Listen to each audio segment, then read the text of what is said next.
Okay, so this is a 2018 Jeep Wrangler Unlimited Sport, and the customer went to a dealer. I'll show you the work order.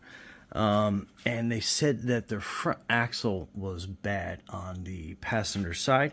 So let me get a better angle on this, and then we can get in there and see, and I'll show you what to look for.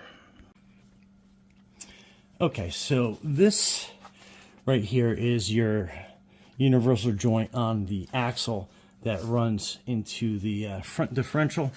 And basically, so I try to get the not trying to hit the camera, but so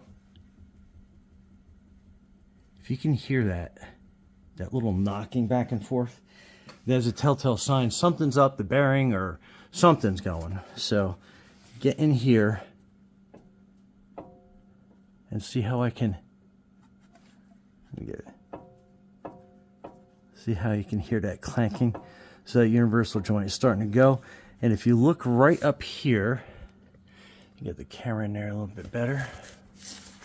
Okay, so right back there, you can see movement. So this does actually have to be replaced. Maybe I'll give you more of an angle, and you can kind of see, it's kind of hard to get good focus, but hopefully you can see back there that that is moving. So that axle definitely needs to be replaced.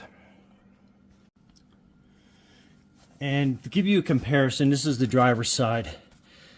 So moving that, you don't get any clunking. And if you go back and forth, you really don't get any clunking on this side. And again, there's no movement up at the top.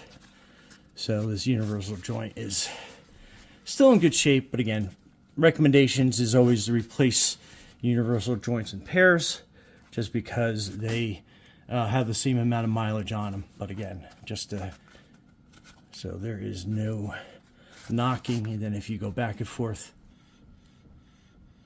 with the wheel, you can, kind of hard to tell, but if you got stereo, you can tell that you are hearing that rattle from the other side, just to kind of give you an idea of that movement on there. But anyway, so this side is okay.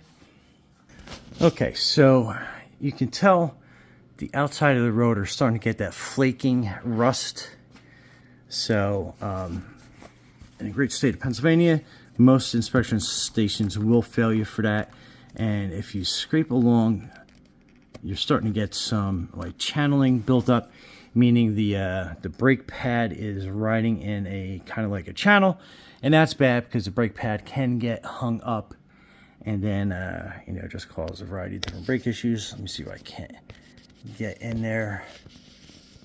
So kind of hard to see from this angle, but brake pads are getting decently low, so they definitely need to be replaced. So let's go to the back, and again, you get that rust buildup on the rotor, more importantly on the edge. Down here you can kind of see some little bit of flaking going on, so that's usually when you start getting that kind of rust. Again, some inspection stations may pass you, they may not pass you. And then getting up in here, you can kind of see that back pad is hard to see focus, but that back pad is getting low as well, so that should probably be changed out, as well as you can see some buildup of rust on the pad itself. And you can tell how deep it is into that brake channel that you basically have. So those are definitely low and need to be replaced. Don't hear any real other issues going on brake wise. Bearings seem okay. Again, I'll go through with a two-hand method, but again, you can see how deep that brake channel is. So that pad is definitely worn down. So we'll have to get that taken care of, and that gives you some more, a little bit better of an angle of the rust on those rotors. So this definitely should be replaced. And then back up here on the front, again, hard to kind of see, but you can kind of tell how far down the brake channel that part of the brake actually is. So definitely, you know, time to replace those. And again, you can see the rust, and this is kind of real bad, the flaky. Let me get a better focus. the flakiness of that as well. So time to replace those rotors and those brake pads.